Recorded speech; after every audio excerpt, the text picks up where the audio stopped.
नमस्कार। जलाएर दियोलाई बालेको भन्छ, जलाएर दियोलाई बालेको भन्छ, काटेर रुखलाई ढालेको भन्छ। जलाएर दियोलाई बालेको भन्छ, काटेर रुखलाई ढालेको भन्छ। कस्तो जमाना हो यो, यहाँ थुनेर सुगालाई, यहाँ पिजडामा थुनेर सुगालाई पालेको भन्छ, पिजरामा थुनेर सुगालाई पालेको भन्छ। धन्यवाद। नमस्कार, यहाँहरू बिचमा पुनः उपस्थित भइसकेको छु र आजको टपिक रहेको छ बिमस्टेक सम्बन्धमा। बिमस्टेक जसको पूरा रूप चाहिँ the bay of Bengal initiative for multi sectoral technical and economical corporation भनेर यसको फुल फर्म रहेको छ भने यसको स्थापना 1997 जुन 6 मा भएको हो।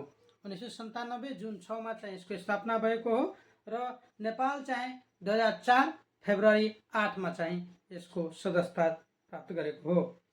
यसको स्थापना हुँदाखेरि जम्मा 4 वटा देश यसका सदस्य थिए भने हाल यसको सदस्य राष्ट्र जम्मा 7 वटा रहेको छ र यसका 3 वटा अङ्ग रहेको हो भने यसलाई चिनिने नाम भनेको ब्राइज बिट्विन सार्क एन्ड एसियन भनेर चिनिन्छ।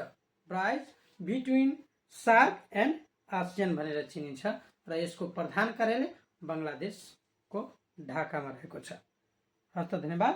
पुनः यहाँहरू बिचमा आजको विशेष टपिकको बारेमा छलफल गर्ने प्रयास गरिरहेको छु र आजको टपिक बिमस्टेकका शिखर सम्मेलनहरू कहाँ, कहिले र कुन सहरमा, साथै नेपालबाट प्रतिनिधि को गए थिए भन्ने सन्दर्भमा भिडियो बनाएको छु।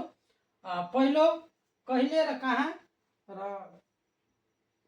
कुन सहरमा भएको भन्ने टपिक रहेको छ र सबभन्दा पहिलो 31 जुलाईदेखि अगस्त 1 सम्म 2004।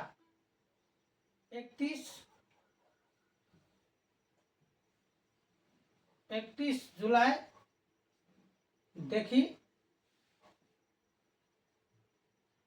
अगस्त 1 सम्म यो चाहिँ 2004 को 31 जुलाईदेखि अगस्त 1 सम्म भएको थियो र यो कहाँ भएको थियो भने थाइल्यान्डमा भएको थियो। कहाँ भएको थियो? थाइल्यान्डमा भएको हो। यो चाहिँ थाइल्यान्डमा भएको थियो र थाइल्यान्डको कुन सहरमा भएको हो भने ब्याङ्ककमा भएको। कुन सहरमा?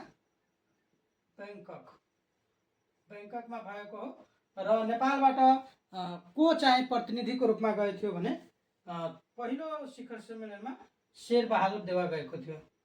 नेपालबाट शेरबहादुर देवा चाहिँ गएको थियो र अर्को आयो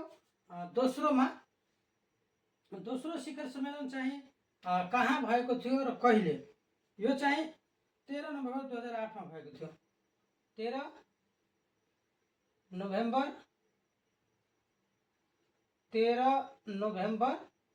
2008 मा भएको थियो र यो कहाँ भएको थियो भने भारतमा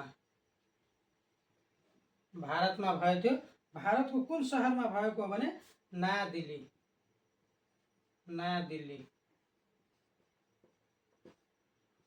दिल्लीमा भएको हो र त्यसपछि नेपालबाट को प्रतिनिधिको रूपमा गए थियो त्यो बेला भने पुष्पकमल दाहाल प्रचण्ड।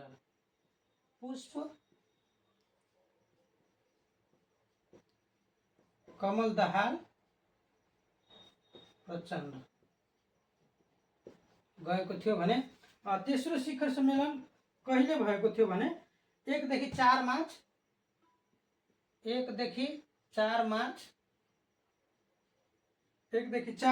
2014 मा। यो चाहिँ कुन देशमा भएको थियो भने म्यानमारमा भएको थियो। म्यानमारमा भएको थियो र म्यानमारमा नयाँ प्राइड भन्ने सहरमा भएको थियो। नयाँ प्राइड सहरमा भएको थियो र त्यो बेला चाहिँ को गएको थियो भने सुशील कोइराला। नेपालबाट प्रतिनिधिको रूपमा को गएको थियो? सुशील कोइराला। त्यसपछि आयो चौथो शिखर सम्मेलनको बारेमा। यसको पनि कहिले त्यसपछि कहाँ, कुन सहरमा र नेपालबाट को प्रतिनिधिको रूपमा गए थिए। नेपालबाट प्रतिनिधिको रूपमा को गएको थियो भन्ने सन्दर्भमा हो। र चौथो शिखर सम्मेलन चाहिँ नेपालमा नै भएको थियो। नेपालमा भएको थियो 30 देखि 31 दुई दिने 31 अगस्त 2018 मा भएको थियो भने नेपालको कहाँ भएको थियो? नेपालमा नै भएको थियो। नेपालको कुन सहर? काठमाडौँ राजधानीमै भएको थियो। काठमाडौँमा भएको थियो। र नेपालबाट प्रतिनिधि को गए थियो भने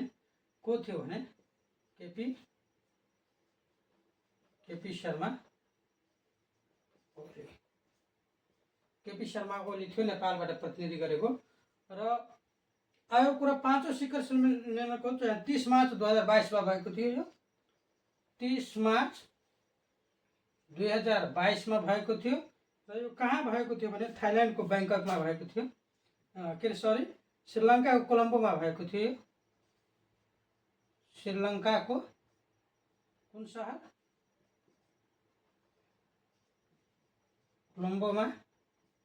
श्रीलङ्काको कोलम्बोमा भएको थियो। र यो यसमा चाहिँ कोलम्बोमा भएको थियो। र यसमा नेपालबाट को गएको थियो भने प्रतिनिधिको रूपमा शेर बहादुर देउवा।